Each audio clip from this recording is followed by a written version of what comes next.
নমস্কার বন্ধুরা, Papiya's cooking and lifestyle চ্যানেলে আপনাদের সবাইকে স্বাগত।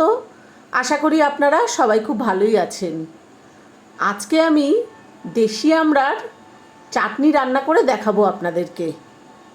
তো আমার এই ভিডিওটা না টেনে শেষ পর্যন্ত পুরোটা দেখবেন। ভালো লাগলে অবশ্যই করে লাইক কমেন্ট শেয়ার করবেন আর আমার সঙ্গে থেকে দেখতে থাকুন আমি এই দুর্দান্ত স্বাদের লোভনীয় চাটনি কিভাবে রান্না করে দেখাচ্ছি আপনাদেরকে। আজকে দেশি আমড়ার চাটনি তৈরি করে দেখাবো আপনাদেরকে। তার জন্য গ্যাসে দেখুন এই বাটিটায় কিছুটা জল দিয়ে দিয়েছি। জল কিন্তু বেশ গরম হয়ে গেছে। অল্প করে একটু নুন দিয়ে দিলাম। নুন জলের মধ্যে খুব ভালোভাবে মিশিয়ে দিলাম। দেখুন এখানে আমি 350 গ্রাম দেশি আমড়া কেটে নিয়েছি। আমড়ার গায়ের খোসা ছাড়িয়ে এইভাবে অর্ধেক করে কেটে নিয়েছি। এবার এই কেটে নেওয়া আমড়া এই জলে দিয়ে দিলাম। নুন জলের মধ্যে আমড়াগুলোকে ভালোভাবে মিশিয়ে দিলাম আর গ্যাসের ফ্লেম মিডিয়ামে করে দিয়েছি। আমরা একটা ওভেনে সেদ্ধ হচ্ছে আর একটা ওভেনে চাটনির জন্য মশলা তৈরি করে নেব।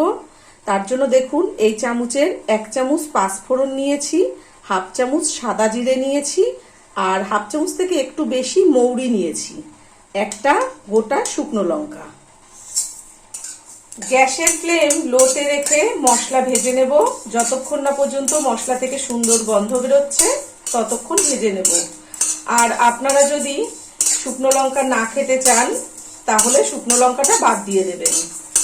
আর এখনো যারা আমার চ্যানেলটিকে সাবস্ক্রাইব করেননি তাদের কাছে আমার অনুরোধ রইল আমার চ্যানেলটিকে অবশ্যই করে সাবস্ক্রাইব করবেন এবং পাশে থাকা বেল আইকনটি ক্লিক করে অল করে দেবেন, যাতে আমি যখন যা নিত্য নতুন ভিডিও ছাড়বো তার নোটিফিকেশন সবার প্রথমেই আপনাদের কাছে পৌঁছে যাবে।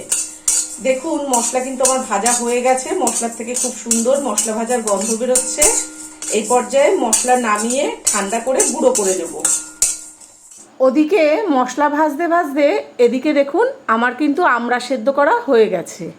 আমি এই চামচটা দিয়ে আপনাদেরকে একটা আমড়া কেটে দেখিয়ে দিই কেমন সেদ্ধ হয়েছে। দেখুন চামচ দিয়ে আলতো করে চাপ দিলাম, আমড়া কিন্তু কেটে গেল। আপনাদেরকে একটা টিপস দিয়ে দিই, এই আমড়া সেদ্ধ করার যে জল, এই জল কিন্তু ফেলবেন না। এই জল ঠান্ডা করে রেখে দেবেন। খাওয়ার জলের বোতলের মধ্যে একটু দিয়ে কিছুক্ষণ মাখিয়ে ব্রাশ দিয়ে ডলা দেবেন, দেখবেন পরিষ্কার হয়ে যাবে। আবার বেসিন, সিঙ্ক, বাথরুমে যে আয়রন জমে সেখানেও এই জল কিছুক্ষণ মাখিয়ে একটু ঘষে দেবেন, দেখবেন পরিষ্কার হয়ে যাবে। এবার আমি এই জলের থেকে আমড়াগুলো তুলে জলটা ঝরিয়ে নেব। আমড়া নামিয়ে গ্যাসে কড়াই বসিয়ে দিয়েছি। কড়াই গরম করে 1 চামচ সর্ষের তেল দিয়েছি। আমি সর্ষের তেলে চাটনি বানাচ্ছি, আপনারা চাইলে কিন্তু রিফাইন তেলেও বানাতে পারেন। এবার 1 চামচ পাঁচফোড়ন দিয়ে দিলাম, একটা গোটা শুকনো লঙ্কা দিলাম। ফোড়ন ভাজা হয়ে গেছে। এই পর্যায়ে সেদ্ধ করা আমড়া দিয়ে দিলাম। সামান্য একটু হলুদ দিলাম। গ্যাসের ফ্লেম লোতে রেখে 1.5-2 মিনিট আমড়া ভেজে নেব। 1.5 মিনিট আমড়া ভেজে নিয়েছি। এবার এই পর্যায়ে পরিমাণ মতন জল দেব। আপনারা যেমন চাটনি খেতে চান সেরকম বুঝে জল দেবেন। স্বাদ অনুযায়ী নুন দিলাম। স্বাদ অনুযায়ী চিনি দিচ্ছি। আপনারা যেমন মিষ্টি খেতে পছন্দ করেন সেরকম বুঝে চিনি দিয়ে দেবেন। আর সামান্য একটু হলুদ দিয়ে দিলাম। এবার নুন, হলুদ, চিনি আমরা সব ঝোলের সঙ্গে ভালোভাবে মিশিয়ে দিলাম। এবার গ্যাসের ফ্লেম হাইতে করে দিয়েছি যাতে তাড়াতাড়ি ফুটে যায় আর এই ঝোল অনেকটাই শুকিয়ে যায়। দেখুন বন্ধুরা, চাটনি কিন্তু আমার মোটামুটি হয়ে গেছে। চাটনির ঝোল কিন্তু অনেকটাই কমে গেছে। এই পর্যায়ে আমি হাতা দিয়ে এইভাবে একটা দুটো আমড়া একটু ভেঙে দেব। তাহলে ঝোলটা আরো ঘন হয়ে যাবে। আপনারা চাইলে কিন্তু রান্না করার আগে সেদ্ধ করার পরেও এই কাজটা করতে পারেন।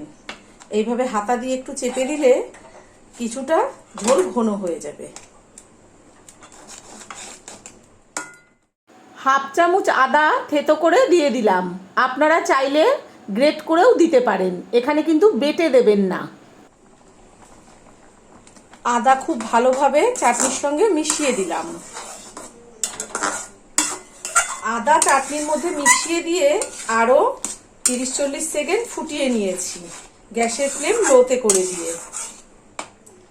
এই পর্যায়ে আগে থেকে যে ভেজে রেখেছিলাম মশলা, সেই মশলা দিয়ে দিচ্ছি।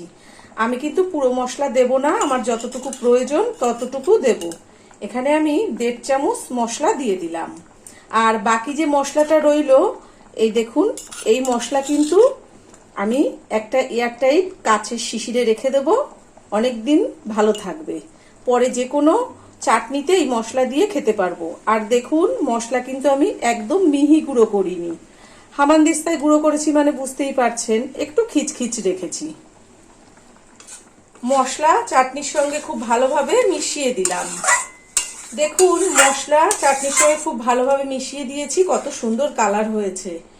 আর আপনারা যদি মশলার সঙ্গে শুকনো লঙ্কাটা না দেন, তাহলে একটু কাশ্মীরি লঙ্কার গুঁড়ো দিয়ে দেবেন, তাহলে এরকম সুন্দর কালার চলে আসবে। এবার গ্যাস নিভিয়ে দিয়ে 5 মিনিট ঢাকা দিয়ে রাখবো, তারপরে পরিবেশন করে আপনাদেরকে দেখাবো। কি বন্ধুরা, আমার আমড়ার চাটনি দেখে জিভে জল চলে এলো তো? তাহলে কিন্তু আর দেরি করবেন না, খুব তাড়াতাড়ি আমড়া নিয়ে এসে এইভাবে চাটনি রান্না করে খাবেন আপনারা। তো দেখুন, আমার কিন্তু দেশি আমড়ার চাটনি একদম রেডি হয়ে গেছে। আর আজকে আমি যা যা উপকরণ দিয়ে যেভাবে এই আমড়ার চাটনি রান্না করলাম, আপনারা বাড়িতে ঠিক এইভাবেই রান্না করবেন, করে নিজেরা খাবেন, বাড়িতে লোকজন আসলে তাদেরকেও দেবেন। আশা করি আপনাদের খুব ভালো লাগবে। আর আজকে আমার এই আমড়ার চাটনি রান্না আপনাদের কেমন লেগেছে সেটা কিন্তু অবশ্যই কমেন্ট করে জানাবেন। আবার অন্য কোনো দিন অন্য কোনো রেসিপি নিয়ে হাজির হয়ে যাব। সবাই ভালো থাকবেন, সুস্থ থাকবেন। ধন্যবাদ।